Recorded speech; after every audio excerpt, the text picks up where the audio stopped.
Let's talk about the next functionality, translating text. OpenAI allows you to use the Whisper model to translate audio into English. Additionally, you can add an optional prompt to guide the model style or continue a previous audio segment. And just as in transcribing, you can also set the temperature to allow the model to be more creative. The call is very similar, just that the endpoint is /audio/translations.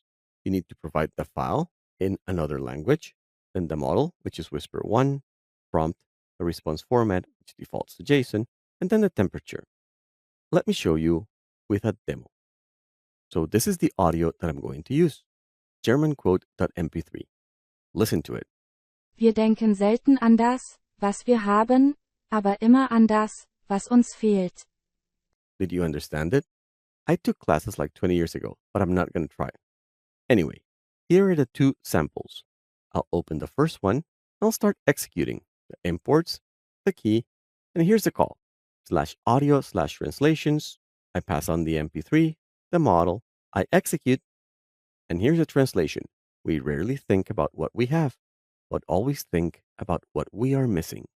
Words of wisdom, may I say.